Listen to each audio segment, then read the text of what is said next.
Hey Sagittarians, how y'all doing? We're going to be doing your general reading here. I just had a very short yet sweet meditation for you guys. Let's talk. So I heard the song. Listen, I have no idea who this is by. But there's a line that goes, "There's nowhere I'd rather be. Da da da da da. Nowhere I'd rather be, or no place I'd rather be," something like that. But I feel like rather the point is the "no place I'd rather be" aspect of it. Okay, hello. But I also saw sort of a collage made up of a lot of Polaroids. Anybody remember Polaroids out there from back in the day? Polaroids. I saw a bunch of Polaroids made up over. It was like a tapestry of money. Okay. And I saw, like, I was taken back into like a larger, faraway perspective, where it was all of these Polaroids from your last year. Okay. I saw an image of like someone, driving in a car, and then someone's face laughing at something, and then a scenic shot of this nature. And then all of these formed together, which when all put together created one face, right? And it felt like it was like your face all together, right? But it was you sitting in front of all of these Polaroids when all put together was like a tapestry of memories, all of your memories, right? All of your experiences of last year. And then you were lying in front of it with this song playing, "No Place I'd Rather Be," which just felt really beautiful and alignment and completely anxiety free and completely sadness free, which is, I don't know why it feels important to say that, but it does. So then, and I'm getting a mermaid vibe too, really interestingly enough. I don't know, we'll see how that goes out, like mermaids. But there's also this aspect of, then I saw all these like little magnets being zoom and sticking to you. It was like you were a magnet for all of these magnets. And I got this sense where it's really interesting. Your point of manifestation for this age of Aquarius and season of Aquarius that we are now in, going into Pisces, the mermaid thing. Okay, going into Pisces season. You know how you're going to manifest? By doing very little. Now that's going to be different for different people. What I mean is, it's not a maximum amount of effort. It's about a minimal amount of effort. And it's about you understanding that because you're adopting this energy of, there's no place I'd rather be. I don't have, and I'm not in mourning. I don't have anxiety about what will be. I'm in the now moment. I'm not mourning what has been. There is no place I'd rather be. I wouldn't change a thing. That is a very powerful sauce. It really, really is. And because of that, you are manifesting a lot of people towards you, a lot of offers, a lot of attention, a lot of, I'm going to be very clear about this. I don't, sometimes, okay, how do I say this? Hello. When we are in a place of natural manifestation, not all of it is good. It just means that we're in a place of manifestation. There's this misunderstanding that says like, well, if I'm in a place of high manifestation, then everything that comes towards me is of highest and best good. That's not true. It just means that your light is on. And not every moth that comes to your flame is going to be for you. That's when discernment comes in. So just understand that. That feels very important to specify. I'm getting a turtle energy as well, which is really interesting. Turtles are about, yes, taking your time and appreciating where you are, but they're also about like a Four of Wands energy, I got to tell you, this "No Place I'd Rather Be" with the Polaroid, mural montage, whatever that is, and feels very Four of Wands to me. Okay. So we got 2 for 1 here, and I'm living for this in a way that I can't even quite verbalize. So we have crocodile and horse. So just go with me on this, because these are 2 very different energies that have a crush on each other. Here's how. So the crocodile equates to a 4 of cups, right? It's all about timing. It's knowing when to move and when to be still. Understanding that if you move at the exact right time, you will get your prey, your dinner, what you won't, right? The crocodile, because it is a reptile, it conserves its energy in a life or death kind of way. It understands that it really has to conserve its energy so that if it needs to, protect itself, defend itself, run the other way, whatever, it has the energy to do so, which means that it's going to be very still and blend into its environment, right, for long periods of time until the exact right moment that the prey comes along, and then it moves and it's fed. If it moves at the wrong time, then it's wasted valuable energy. It's kind of like when you play a video game and you have that health bar, right, where it says like what your health is. And if you You go to parts of the games, or you try to fight off people within the game, or do activities that aren't directly necessary to you making it through the, I don't know, let's say it's a maze game, making it through the maze, but you're like, oh, what's over here? Let me climb up on this wall and see what happens if I jump over here. And what's this red thing? And what's this, right? But if you stick to your maze and understand that you're conserving your energy and you're keeping your eye on the prize, that's very much like a reptilian crocodile energy, right? It's focused and intentional timing. This also equates to a dragon energy for me. See this eye here, which is about seeing oneself and others clearly. When you are able to do that, then you're always working within divine timing, because divine timing also is not something that is outside of us. It is something that we are working with at any given time. And sometimes we choose to, and sometimes we choose not to. When we get concerned about the way in which something will happen, or the timing in which something will happen, we are not participating. And that divine timing, which says, I do not know what's best here in terms of the how or the timing. I know what I want. I know what's best in terms of what I want. What's in highest and best goods. I'm using intuition, but I do not know best about the how or the when. That is when divine timing and trust and faith and being in the now moment comes into play, because we manifest from the now moment, right? Now the horse is the chariot. Hello and goodbye. Water and earth here, right? Which work together like peanut butter and chocolate, right? The horse here with the chariot. This is balanced forward movement. But here's why I'm obsessed with this, that it's coming up in this way. Because the chariot cannot move forward ahead as planned and as wanted unless it is balanced. It's not like the chariot is just like vroom, vroom, vroom, no matter what state it's in or how much gas is in the tank. It must be balanced. If there is a broken spoke, that chariot ain't going nowhere, or it's not going far. Right? This is beautiful. I also love how the moon is depicted here on the forehead, which is again that Cancerian energy, right? Which is about home and hearth, again, going back to that earlier meditation, but also saying the moon is about understanding that when I am my own compass, when I am my own metronome, when I move at my own best pace, I am always right on time. It's when we try to, what did I say this already? Because I'm thinking this. The quickest way to knock ourselves out of alignment is to rush or do things on someone else's timetable. But this is something about you are in perfect timing. I can't tell you the deja vu I'm having in this very moment. Big deja vu right now. Oh God, you're kidding. Okay. Four of Cups. What were we just talking about with the crocodile here? Four of Cups, hello and goodbye. So this is, I already spoke about this. And before I talk more, I'm going to have a coffee. The throat gets dry when she's running that mouth. So the Four of Cups, again, just going a bit deeper with this, but I do love that we have all this water here. This is about a sort of dissatisfaction with something, wishing things were a little bit different, or understanding that it's what I wanted, but not exactly how. This is what comes when we do not work within that sense of I'm manifesting from the now moment and trusting that I don't know the best in terms of how or when. This is how this can be avoided. Or I don't want to say avoided, because I don't like avoidance, but this is how we can work with the lighter side of this, because every key has a light potential and a dark potential, which is the upright and reversed as well.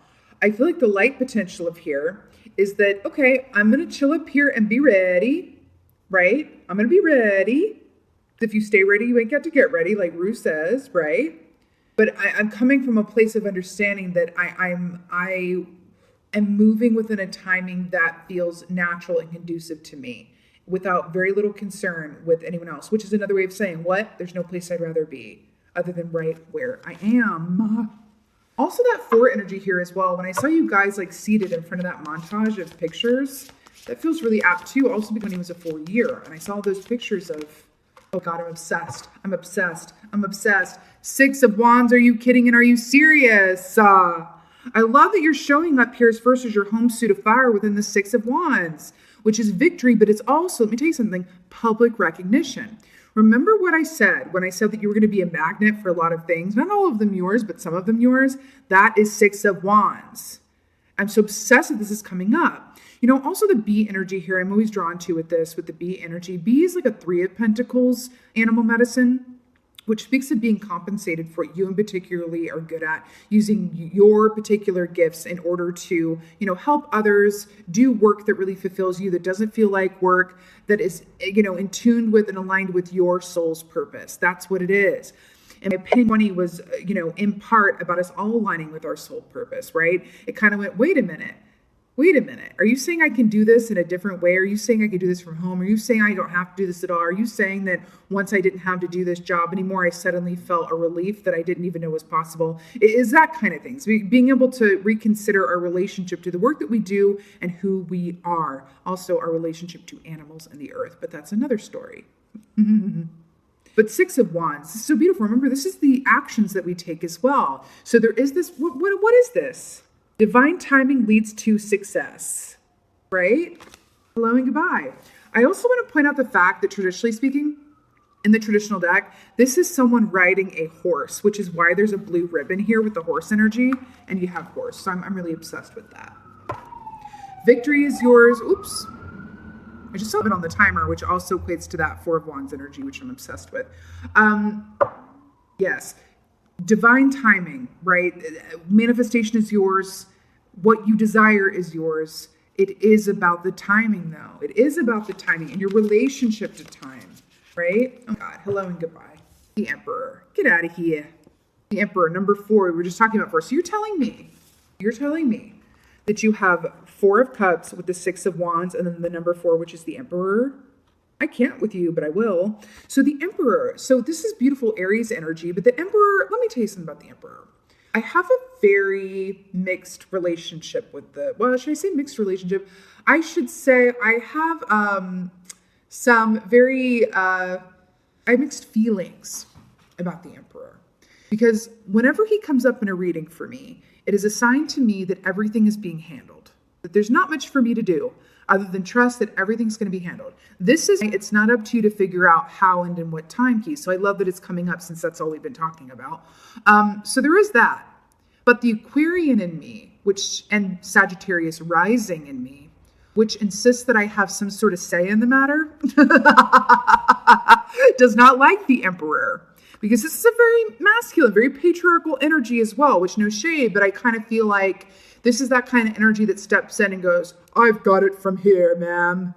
You know what I mean? And I'm like, let me live and let me do it. No, I can carry that. I can do that. Like, stop, like suffocating me with your patriarchy. I'm being half funny with that. But there is that energy in that for me, just on a personal basis. So with the Emperor too, it's like, okay, everything's going to be handled, but what about like me? And then but at the end of the day, I feel like in this context, this lines up beautifully with this energy of, really, it's just about the more you're know where you'd rather be, you're going to end up somewhere that you're just completely obsessed with simply by embodying that energy of, I'm really happy where I am. And it's another way of saying that the more I'm grateful for what I already have, the more I'll manifest to be grateful for. So I'm really obsessed with that. Also the gorilla medicine as well. And I don't mean to hate on the Emperor. It's just that the Emperor energy and Aries energy has a lot to do with, your co-fire sign here, has a lot to do with there's only one way to do things. And I insist on order in the court. And the Emperor does not believe in a gray area. It's very black and white. So I'm like, oh, really? Are we sure about that? I love gray. Gray's my favorite, right? So that's all I mean with that. But again, with the gorilla medicine in particular, gorilla medicine speaks of family relationships, family ties, right? And responsibility you have to your community and your family. So this is also a beautiful energy around you being a point of influence and strength for those who you love as well, which is really, I always like that. That's a really nice aspect of the Emperor as it's depicted in this deck with the gorilla. Okay, not surprised about this at all. This came through morning meditation. We've got exactly this image. So I'm obsessed with this. So 2 of Wands here. So you're showing up again as your fiery selves. The 2 of Wands is the blueprint. This is the planning. This is the waiting. This is the know where I'd rather be. Keeping that eye on the prize and believing in the potential of it without feeling the need to rush forward and get it going outside of the divine timing of it. It's like you're waiting for the signal. You're waiting for the smoke signal. I'm so obsessed with this. But this is, again, what is this? If you stay ready, you ain't got to get ready. I'm obsessed with this. All right, 6 of Wands. 6 of Wands, what do you say? Yeah, Sagittarius. Oh, God. It's a magician, very masculine energy in this reading, no? I'm here for it. So magician, hi, hello. This is you putting and breathing life into and using the tools at your disposal to manifest. But I'm going to tell you something though. Remember when I said you guys being a magnet for manifestation? And then we have the magician, which is the manifester and the magnet. Yeah. I do feel like this is saying, again, which is really beautiful about this, this is not you going after it. This is, just like I said already, this is about you receiving the benefit of being in a conducive energy to that which you desire. But what you have your eye on, this energy that you're in, you're going to have a lot drawn towards you because of it. Obsessed. I keep seeing a moth to a flame. It feels really nice. Cool. Again, but I do feel the need to say, this does mean that discernment is called for, though, when your light is on like this. Okay?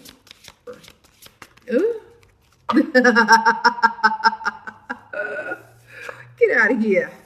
You know, I love it when a major clarifies a major. So we have the lovers here to clarify the emperor. So the lovers is Gemini energy, right? Beautiful air energy. So lovers, traditionally speaking, is about choices made from love, right? But it's also about having an inner and outer harmony, right? But this is also lining up with your soul purpose and what you're here to do. It's also loving what you see when you look in the mirror. It's also feeling at one with your soul purpose, finding peace within your shadow self, your collective shared, shadow subconscious, all of that stuff, right? Because we are all one in all of the goodness, right? But do you remember what I said about you really being there and a source of support for people you love? And then we have the lovers. Yeah, this is really coming through here. If you are in a position where you are feeling good about where you are and there's no place you'd rather be, then it makes sense that you might be on call to share some of that with others and be there for others and also be their mirror. And what do I mean by be their mirror? What I mean when I say be their mirror is you're holding space for them to be where they are without seeking to change it, advise them, or pop them out of where they are. I think, toxic masculinity, Jesus, I'm holding the emperor, forgive me. Toxic positivity comes to mind. So are you ever in a place where when you need to vent, it's either you're calling someone for advice or you're calling someone not because you want advice, but you just need to vent, right? So my sister, actually, I'm going to talk about her briefly. She's a beautiful example of this. She's a Scorpio, she's a big sister.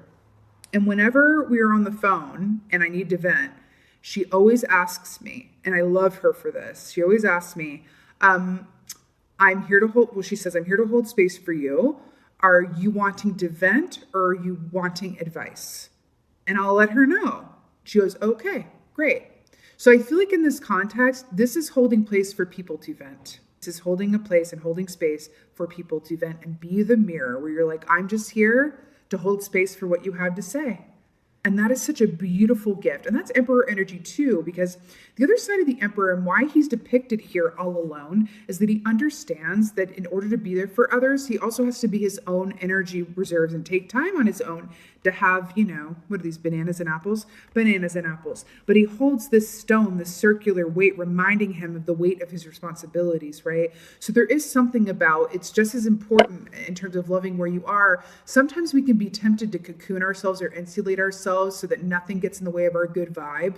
Or someone who's very negative calls and you're like, oh, but I'm feeling really good where I am. This could be part of the Four of Cups as well. I'm feeling really good where I am. I don't want to answer that phone because I don't want to, right? So then the responsibility's on you. Number one, is this person really someone who always does this? Or are they the best person to have in your energetic sphere? Should you say no? Is it in your highest, there's no shoulds. Should all over yourself, honey. Is it in your highest and best to just maybe reconsider that relationship?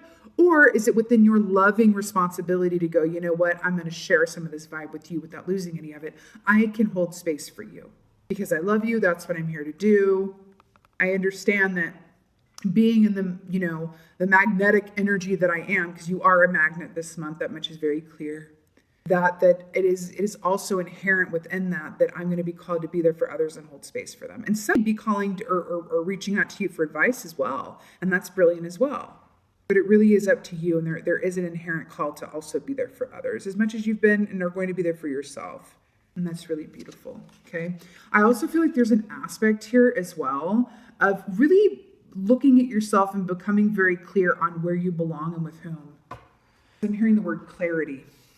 Okay. Oh God, I just looked at the top card and there's a horse on it. Okay. Let's go on and get an oracle. All right.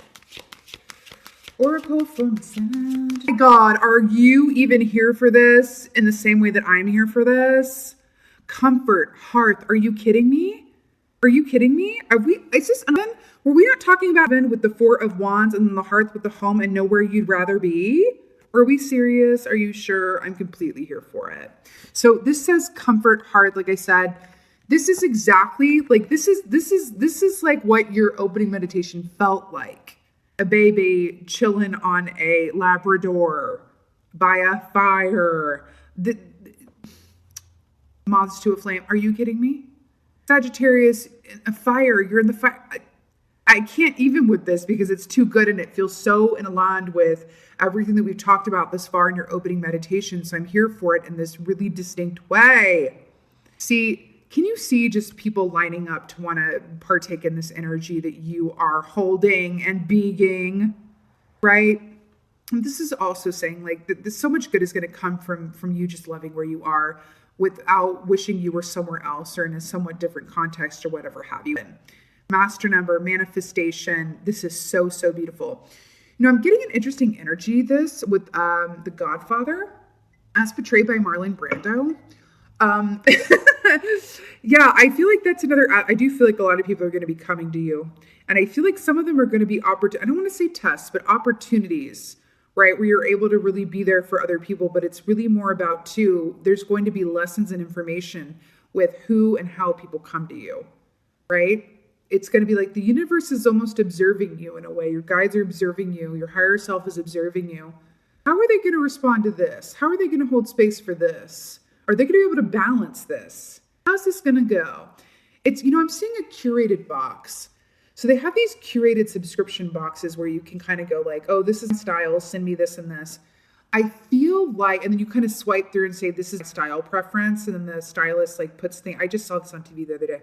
And then they put certain things in your box and you can approve or, you know, disapprove them. And they put things in the box based on certain images that you said yes or no to, right? Do you like these slippers? Are you more of a boot or a, you know, sneaker person, stuff like that. I feel like these people coming to you and these opportunities and offers, because some of these are going to be offers, right? Coming your way, offers for partnership, friendship, romantic offers, all of the above. I feel like this is kind of your curated box of like, what are you going to say no to and what are you going to say yes to? And the things that you say yes to, how are you going to say yes? What's the follow through going to be on that? Do you really mean it? Do you mean what you say? With the things that you say no to, how are you going to say no? Because it's the way in which you say no that matters as well. This is beautiful, Sagittarius. I feel like you're being prepped for something slightly amazing. So I'm really excited for that. Really, really excited for that.